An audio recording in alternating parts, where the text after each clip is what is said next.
Guys, in this video, I will show you how you can fix MB2K25 error code 56d85bb8.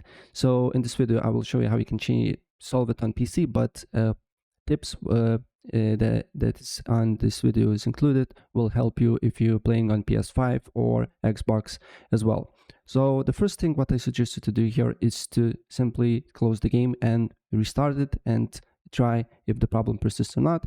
Also, don't forget to restart your PC or your console, right? And look if the problem persists.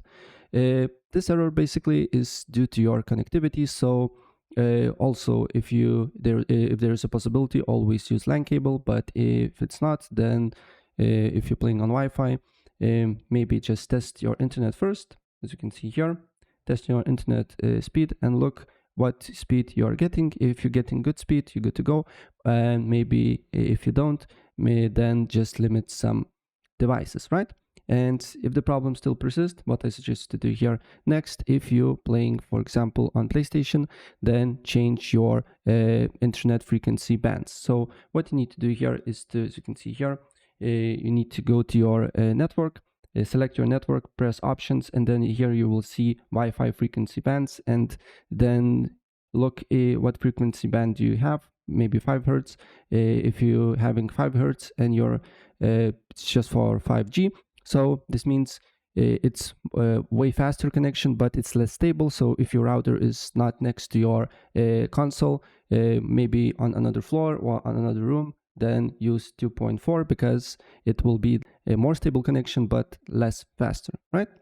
So change with the Wi-Fi frequency bands, and if this do not help you, then we can proceed with other steps. So first of all, open up CMD or command prompt, right click on it, run as admin, and here we need to wait for a few things here, and then you just need to write IP here, IP config /flush DNS, and then nesh winsock reset.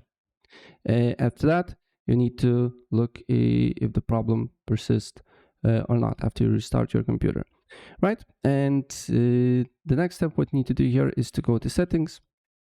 Then you need to go to network and internet, network and advanced settings, network reset, and reset your network. If you're using Wi-Fi, you need to put your password again. If you're using internet cable, you don't need to do here nothing. And the last thing what I suggest to do here is to change your DNS server addresses. On PlayStation, Xbox, you can also do that. Just Google it out how you can do that. But on PC, you just need to go to advanced network settings, select your internet connection, view more adapter options, double click on Internet Protocol version 4, and then select use the following DNS server addresses and write on preferred DNS server 8.8.8.8 and on alternate DNS server 8.8.4.4. Apply the changes and the problem should be fixed. If the problem is not on their servers, so this means if the servers is not running well, also you can experience this error. So yeah, that's pretty much it.